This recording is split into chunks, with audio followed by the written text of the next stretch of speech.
어제 새벽이었던 것 같죠. 239명의 승객과 승무원이 탑승한 말레이시아 항공이 베트남 해역 어딘가에서 추락했습니다. 아직까지 잘 발견조차 안 됐으니 아마 전원 사망했을 가능성이 커 보이는 것 같습니다. 안타까운 이런 일들이 주위에서 여전히 계속해서 일어나고 있습니다. 그런데 이런 기사를 장식할 만한 대형 뉴스가 아니더라도 우리는 주위에서 많은 죽음을 경험하면서 살아갑니다. 그런데 이 죽음이라는 것도요, 어떤 죽음이냐에 따라서 그 이름이 완전히 달라지는 것 같습니다. 정말 어이없게 죽는 경우에는 사람들은 개죽음이다 이런 말을 쓰기도 하고요. 죽어가면서도 온갖 욕을 다 얻어먹는 그런 수치스러운 죽음도 있습니다. 하지만 또 고귀한 희생의 죽음도 있어서요, 이런 죽음에는 순자를 붙이는 경우들이 많죠. 나라를 위해서 죽으면 순구, 그리고 복음을 위해서 죽으면 순교, 이렇게 불려지기도 합니다. 2000년 전 예수님의 죽음을 두고도 어떤 시각에서 보느냐에 따라서 여러 형태로 받아들여졌습니다. 별 느낌 없이 어떤 한 혁명가의 죽음으로 받아들인 그런 사람들도 있었고, 예수님이 죽어가는 그 시간에 그 자리에서 온갖 모욕과 수치를 직접 안겨주었던 그런 사람들도 있습니다. 또 어떤 사람들은 예수님의 죽음에 대해서는 마음 아파했다가 그 죽음을 마음만 아파했다가 예수님의 부활 이후에 이분이 우리의 메시아였구나 그렇게 깨닫게 된 그런 사람들도 있습니다. 그리고 나서 다시 2000년이 흘렀습니다. 2000년이 흐른 지금 우리는 그럼 이 예수님의 죽음을 어떻게 받아들이고 있을까요?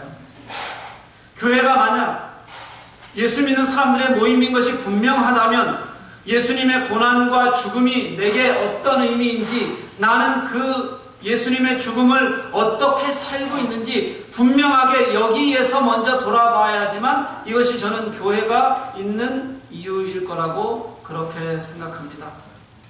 그렇게 한번 깊이 우리가 정말 제대로 교회의 공동체로 이렇게 모여 있는지 한번 돌아보자는 시간이 바로 사순절이다 이렇게 생각하면 됩니다. 사순절은 지난주 수요일부터 시작합니다. 뭐라고 부르죠? 제2 수요일이라고 하고요. 그날로부터 7주간을 부활주일 전까지, 주일은 다 빼는 겁니다. 이 주일은 빼고 40일간이 돼요. 이 40일간을 우리가 사순절이라고 하고요.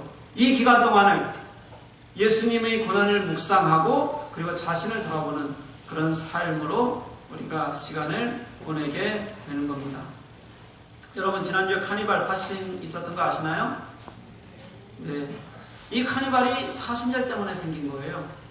예전에 카톨릭에서는 사순절 기간 동안 예수님의 고난을 생각해야 되니까 육식을 금했습니다. 그리고 가능한 한 절제하는 생활을 그렇게 요구했습니다. 40일 동안 고기를 못 먹으니까 그 이전에 고기를 실컷 먹고 우리는 이제 고기와 안녕하자라는 뜻에서 생긴 것이 무엇이냐면 카니발이에요. 그러다가 쾌락과 축제만 남아버렸고 사순절의 의미는 완전히 사라진 채로 카니발을 즐기게 됩니다. 그래서 종교개혁 이후에는요, 이렇게 타락한 쾌락 문화는 버려야 된다. 그래서 금지시키게 됐고요. 그래서 요즘에는 안 그렇기도 하지만 대부분 크게 이 카니발이 파싱이 있는 지역들은 대부분 카톨릭이 왕성한 지역들이 그 지역만 남아있게 됩니다. 의미를 되새기지 않으면 껍데기만 남습니다. 카니발을 즐기면서 사순절의 묵상과 돌아보면 사라지는 그런 시대, 이런 시대가 저는 사실은 지금 우리 현대교회의 모습과 닮아 있는 것은 아닌가 하는 생각을 하게 됩니다. 여러분, 카니발 다녀오신 분 있으신가요? 아무도 없습니까? 예, 안 가는 게 좋습니다. 하지만 가셨다면 그 카니발 다녀온 다음 순간부터 40일 동안 묵상 엄청나게 하셔야 돼요. 그래야지, 그것도 고난의 절체에 함께 동참하셔서 그래야지 우리가 카니발 다녀온 이유가 있는 거예요. 우리는 예수를 믿는 사람들 아닙니까? 그 예수님이 우리를 얼마나 사랑하셨길래 그렇게 고난을 당하셨는지 우리가 그것을 가슴으로 깨닫지 못하고는 진짜 예수 믿는 사람으로 살아가는 게 저는 어려울 것이라고 생각해요. 의미를 제대로 모르면 왜곡되기 때문에 그렇습니다. 내가 제대로 예수님을 알지 못하는데 어떻게 진짜 예수님을 믿고 그분이 나의 구세주라고 고백할 수 있겠느냐는 거예요. 그게 저는 지금 한국교회의 가장 큰 문제다 이렇게 생각합니다. 그래서 오늘은 사순절을 맞아서 우리가 예수님을 어떻게 바라보고 있는지 그리고 우리의 삶에서 어떻게 예수님을 살아내야 할지 그것을 한번 같이 살펴보고자 합니다. 구약에는 예수님에 대한 고난에 대한 예언이 정말 많습니다. 그 중에서 특별히 이사야서에서는요, 예수님의 고난에 대한 예언 중에서 종의 노래라고 불리는 곳이 4곳이 있습니다. 첫 번째 종의 노래가 이사야서 42장 1절에서 9절까지 여러분들이 잘 아시는 구절이 있죠? 상한 갈대를 꺾지 아니하며 꺼져가는 등불을 끄지 아니하고 진실로 정의를 시행할 것이다. 아마 교회 10년 이상 다녔으면 어디선가 한 번씩 들어보시고 또 예전 어르신들은 기도할 때 이거 꼭 한 번씩 사용하셔서 이것을 은혜 삼으셨던 그런 구절입니다. 두 번째 종의 노래가 이사야서 49장 1절에서 7절인데요. 여기서는 예수님을 그 고난을 어떻게 표현하냐면 사람에게 멸시당하는 자, 백성에게 미움을 받는 자, 관원들에게 종이 된 자 이렇게 표현합니다. 그리고 건너뛰어서 4번째 종의 노래를 한번 먼저 보죠. 이사야서 52장 13절부터 53장 12절을 우리는 4번째 종의 노래라고 부릅니다. 이게 가장 중요합니다. 여러분들 잘 아시는 말씀이죠? 그는 실로 우리의 질고를 지고 우리의 슬픔을 당하였거늘 그가 찔림은 우리의 허물 때문이요 그가 상함은 우리의 죄악 때문이라. 그가 징계를 받음으로 우리가 화평을 누리고 그가 채찍에 맞음으로 우리가 나음을 얻었도다. 이 말씀이 있는 그런 구절입니다. 그리고 나서 다시 앞으로 돌아가면 오늘 본문인 이사야서 50장 4절에서 9절은 그럼 몇 번째 종의 노래가 될까요? 그게 3번째 종의 노래에 해당됩니다. 53장이 4번째 종의 노래가 예수님께서 당하신 고난이 우리에게 어떤 의미가 있는지를 그렇게 강조한 것이라면요, 오늘 본문에 나오는 3번째 종의 노래는 우리에게 온갖 수모를 당하시면서도 그것을 담담하게 이겨내시는 예수님의 모습을 그리고 있다. 이렇게 우리는 말할 수 있을 것 같습니다. 그런 모습이 어떻게 그려져 있는지를 5절 말씀과 6절 말씀을 보면서 함께 살펴보려고 합니다. 우리 5절 말씀을 한번 같이 한번 읽어볼까요? 시작. 주 여호와께서 나의 귀를 여셨으므로 내가 거역하지도 아니하며 뒤로 물러가지도 아니하며. 아멘. 귀를 여셨다. 이 말씀은요, 예수님께서 인류의 구속이라는 임무를 부여받았다, 수여받았다 이런 말에 해당합니다. 그리고 또 거역하지도 물러가지도 않으셨다. 이 말씀은요, 온갖 고난 앞에서도 묵묵히 그 역할을 받아들이셨다 이런 의미입니다. 저는 이 모습이 가장 잘 드러나는 것이 겟세마네 동산에서의 기도라고 생각해요. 이 겟세마네 기도 장면은 모든 복음서에 다 기록이 되어져 있습니다. 마태복음에서는 26장에, 마가복음에서는 14장에, 그리고 누가복음에서는 22장에, 요한복음에서는 이 겟세마네 동산 자체가 등장하지 않지만 그 내용적인 의미에서는 17장에 거의 동일한 기도의 의미가 들어 있어요. 인간의 몸을 입고 우리의 아픔과 연약함을 그대로 함께 가지셨던 예수님께서 당신의 몸으로 그대로 받아내셔야 했던 그 십자가 사건이 얼마나 힘드셨겠습니까? 제자들은 서로 그때도 높아지려고 싸우고 그렇게 믿을만하다고 생각했던 세 제자마저도 육신의 연약함을 잊지 못하고 이기지 못하고 잠으로 빠져들어가 버렸어요. 그렇게 홀로 모든 고통을 떠안으셨던 그런 예수님께서 정말 자신의 가슴을 치는, 그리고 자신의 몸을 치는 기도가 먼저 드려졌던 곳이 바로 겟세마네 동산입니다. 오죽했으면 예수님이 제자들에게 내가 정말로 죽게 되었으니까 나를 위해서 좀 기도해 주렴, 이렇게 제자들에게 표현하시겠습니까? 그럼에도 불구하고 겟세마네에서의 예수님의 기도는 아버지의 뜻이라면 내가 기꺼이 받아들이겠습니다. 어렵고 힘든 고난일지라도 절대 물러서지 않겠습니다. 바로 오늘 본문 5절과 같은 내용과 동일합니다. 그런 내용으로 예수님께서는 마지막 기도를 드리셨어요. 이때부터 예수님은 이미 자신을 쳐서 복종시키는 고난이 무엇인지, 내가 끌어엎드려서 내 가슴이 찢어지고 내 심장이 파열될 것 같은 그런 아픔이 무엇인지를 이미 기도하는 중에 깨닫고 느끼고 계셨다는 겁니다. 이미 스스로 누가 무엇이라고 하기 전에 자신이 고난의 길을 먼저 밟기 시작하셨다는 거예요. 그런데 우리는 그런 예수님을 모욕합니다. 나를 때리는 자에게 내 등을 맡기며 모진 채찍질을 당하시는 거죠. 벌겨벗겨진 등을 그대로 드러내시고 잔혹한 채찍을 감내하셨습니다. 그래서 그 채찍으로 살이 베어갔습니다. 수염을 뽑는 자들에게 내 뺨을 맡기며, 수염을 뽑는다는 것은 조롱하다, 멸시하다, 대놓고 모욕을 준다 이런 말입니다. 그들이 예수님의 뺨을 때리며 수치를 안겼습니다. 모욕과 침뱉음을 당하여도 내 얼굴을 가리지 아니하였다. 뺨을 때릴 뿐만 아니라 눈앞에서 욕설을 해대도 네가 진짜 하나님의 아들이냐? 네가 진짜 하나님이냐? 그럼 스스로를 구원해라. 그리고 그 얼굴에다 침을 뱉어도 예수님께서는 그것을 묵묵히 받아내셨다는 거예요.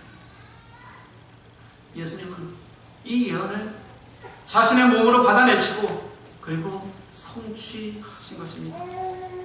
그런데 그것도 의미적으로가 아니라 문자적 그대로 하나도 쉽게 넘어간 것이 없이 우리의 상상을 넘어가는 그런 아픔으로 고난을 성취해내셨다는 거예요.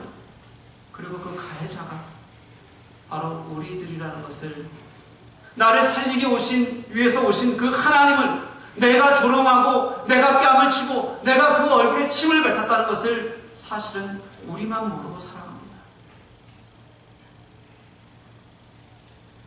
저는 비교적 어린 나이에 죽음을 가까이서 여러 번 보았습니다.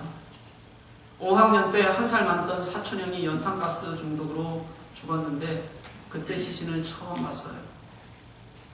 그리고 중2 때 아버지의 죽음, 그리고 이어서 큰아버지, 할아버지까지 어린 시절에 참 많이 겪었습니다. 그런데 가장 가슴에 남는 죽음은 할머니의 죽음입니다. 제가 벌써 여러 번 말씀드린 적이 있으실 거예요. 건강하시던 분이었는데 제가 20살 때 대학을 가기 위해서 할머니를 떠났어요. 그리고 나서 3개월 만에 돌아가셨습니다. 건강하시던 분이 시름시름 앓다가 돌아가시니까 주위에 있는 어르신들이 대부분 할머니는 저 때문에 죽었다, 너 때문에 죽었다 그렇게 표현하셨습니다. 어려서부터 옆에 두고 있었던 손주를 서울로 보내고 난 다음에 할 일을 다 했다는 안도감, 그리고 또 보고 싶다는 상실감 때문에 가져온 그런 죽음이었다, 이렇게들 표현하시는 것입니다. 제가 할머니와 함께 있으면서 가장 많이 들었던 말이 무엇이었냐면 에고 내 새끼 이거였어요. 원래 그 뒤에 하나가 더 붙죠? 혹시 제 설교를 잘 아시는 분들은 불쌍한 거. 이 에고 내 새끼, 이 말 한마디에 저는 저를 사랑하시고 또 불쌍히 여기시고 어떻게든 내가 너를 잘 키워야 될 텐데 라는 할머니의 마음이 다 들어있었을 것이라고 그렇게 생각합니다. 여러분, 사람이 이렇게 보이는 모습 중에서 마음에 가장 큰 동정을 일으키고 감동을 일으키는 것이 무엇인 줄 아십니까? 힘들게 노동하는 그런 모습도 아니고 자글자글하게 주름진 그런 얼굴도 아니라고 합니다. 뒤에서 보는 굽어진 등이 사람에게 가장 감동을 준다고 합니다.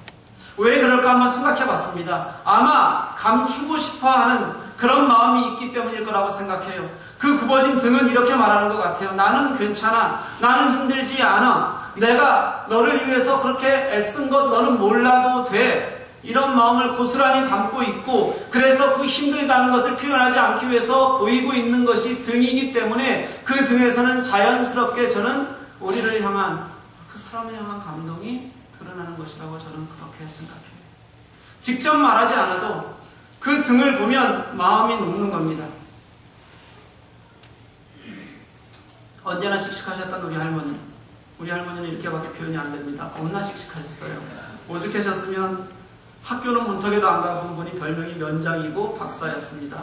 여러분들 학위 따지 마시고 그냥 똑똑하시면 됩니다. 씩씩하시면 돼요. 그런 할머니에게도 구분등이 있으셨어요. 저 때문에 힘들어도 말하지 말고 못하고 감추어 두셨던 것, 고스란히 감내해내셨던 세월, 그런 사랑과 무게가 그 등을 그대로 그 등에 남아 있었던 거죠. 저는 예수님의 죽음의 의미가 바로 그것일 것이라고 생각해요. 정말 내가 아는 가장 큰 사랑이 있다면요. 그리고 내가 보았던 나를 향한 가장 큰 희생, 그 희생을 담았던 등을 내가 본 적이 있다면 그게 바로 예수님의 모습일 것이다. 저는 그렇게 생각합니다. 우리가 생각할 수 있고 우리가 표현할 수 있고 우리가 느껴볼 수 있었던 그 최고의 것을 한번 여러분들이 떠올려 보신다면 그게 바로 예수님의 마음일 거라는 거예요. 사랑하는 여러분, 이번 사순절은 그 예수님의 마음을 묵상하는 시간이 되기를 간절히 소망합니다. 직접 우리가 던져준 그 모욕과 그 수치마저도 말없이 받아내셨던, 그리고 묵묵히 감내해내시는 것을 자신의 사명으로 여기셨던 그 예수님을 한번 바라봐 보십시오. 정말이지 우리의 삶에 예수님을 제대로 만나는 은혜의 경험이 우리에게 있지 않고서 어떻게 우리가 나는 정말 예수 믿는다, 내가 예수님께 기도한다, 우리가 그렇게 말할 수 있겠냐는 거예요. 요즘 제가 너무 갈급합니다. 제가 어제 토요일 예배 때도 말씀드렸어요. 우리 교우들이 우리의 가슴 속에서 절절하게 아파오더라도요, 예수님의 마음을 좀 알았으면 좋겠다. 우리에게 등을 보이시고 우리가 휘두르는 채찍을 그냥 묵묵히 받아내셨던 그 예수님, 내가 하는 일이 때로는 예수님의 얼굴에 침을 뱉고 있다는 것, 예수님의 뺨을 때리고 있다는 것을 내가 좀 깨달았으면 좋겠다. 나는 아니라고 하지 마시라는 거예요. 그걸 좀 알았으면 좋겠다는 마음이 진짜 크고 갈급합니다. 그렇게 여러분 한 분 한 분이 제대로 예수님을 만나야, 그래야 우리가 살 수 있는 겁니다. 그래야 우리가 진짜 건강한 공동체가 될 수 있기 때문에 그렇습니다. 이 사순절이 그런 시간이 될 수 있도록 결단하시고 예수님을 묵상하는 그런 여러분들이 되기를 소원합니다. 정말 바라고요. 정말 간절히 원합니다. 모든 사람들이 예수 믿어서 성공하고 싶어하고 출세하고 싶어하고 건강하고 행복하고 싶어집니다. 그런 시대에 우리가 추구하던 행복을 좀 잠시 접어두고 우리는 그분의 고난을 먼저 알고 그분이 내게 하실 일들, 하셨던 일들을, 그래서 내가 그걸 생각하면 그 은혜가 너무 크다, 그렇게 고백하는 우리들이 한번 되보자는 거예요. 사랑하는 교회 여러분, 아무것도 하지 않고 생각 없이도 지나갈 수 있는 시간입니다. 하지만 우리가 정말 예수님을 제대로 만나고 그 시간에 예수님을 묵상하면 분명히 우리의 삶이 바뀔 거예요. 우리 그럴 수 있도록 무엇이든 결단합시다. 그게 무엇이든 하나를 결단하고 하나를 포기하고, 포기해야 사랑하는 겁니다. 오늘 결단하지 않으면 또 그냥 지나가 버려요. 그리고 나는 또 내가 예수님과 함께 했다고 우리는 그렇게 말하면서도 그것이 내 삶의 어떤 의미인지도 모르고 우리는 그렇게 살아가게 되어져 있습니다. 이번 사순절은 그런 삶 속에서는 예수님을 제대로 깨닫고 아는 여러분들이 되시기를 간절히 소원합니다. 하나만 더 생각해 보자면 사순절에는 좀 착하게 살았으면 좋겠어요. 지난주 설교가 뭐였어요? 좀 편하게 뭐예요? 착하게 살자. 지금 현재기 하라는 거예요. 네, 착하게 살자는 겁니다. 예수님의 착함은 사람을 살리는 것이었고요. 저는 우리의 착함도 결국 사람을 살리는 것이라고 생각합니다. 아직도 어떻게 사는 것이 착한 거에 사는 것인지 모르겠다. 사실은 모르는 것이 아니라 지난주 설교가 들은 것이 어떤 내용인지 하나도 모르고 이미 안드로메다로 보내버린 여러분들에게 제안 하나 하도록 하겠습니다. 우리 사순절 기간 동안 둘 중에 하나를 하는 겁니다. 어떤 거 하셔도 괜찮아요. 두 개 해도 괜찮습니다. 하나는 며칠이 되건 간에 고난주간만 하셔도 좋고 사순절 내내 해도 괜찮습니다. 한 끼 금식하고 그 한 끼만큼 계산해서 헌금하십시오.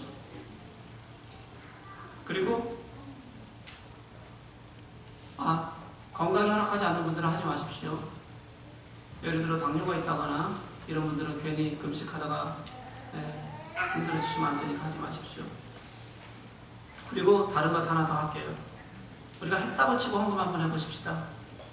외식을 하고 싶고 커피를 한 잔 마시고 싶고 나한테 꼭 필요하지 않는데도 불구하고 사고 싶고 이게 우리들의 욕망이에요. 그럴 때 참는 겁니다. 그리고 속으로 뭐라고 얘기해요? 했다고 치자. 그리고 그걸 모으는 거예요. 그래서 헌금하시면 될 겁니다. 이런 걸 하자 그러면 유치하다고 얘기하시는 분들이 있어요. 그런 사람들은 평생 자기 것 포기하면서 남을 돕는 것 못하시는 분들입니다. 내 생각과 이성만 바로 서 있어서 바르다고 생각해서 정말 감동을 움직이지 않는 그런 분들이에요. 그냥 하십시오. 아무것도 안 하는 것이 있고 내가 유치하다고 생각해도 착한 게 뭔지 불쌍한 게 뭔지 우리가 그래도 한 40일이나 되는 동안 이 기간 동안 한번 생각해보고 살아보고 그리고 우리가 무엇인가 할 수 있으면 어떤 것을 하나님께서 더 원하시겠습니까? 사순절은 예수님의 고난과 아픔을 돌아보는 시간입니다.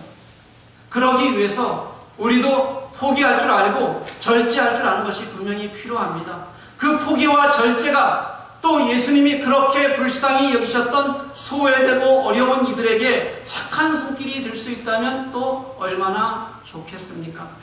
우리 그렇게 해서 사순절이 끝나는 부활주일에 부재헌금을 하도록 하겠습니다. 그때 모아진 부재헌금은 한 곳을 정해서 아주 꼭 필요한 곳에 보내려고 합니다.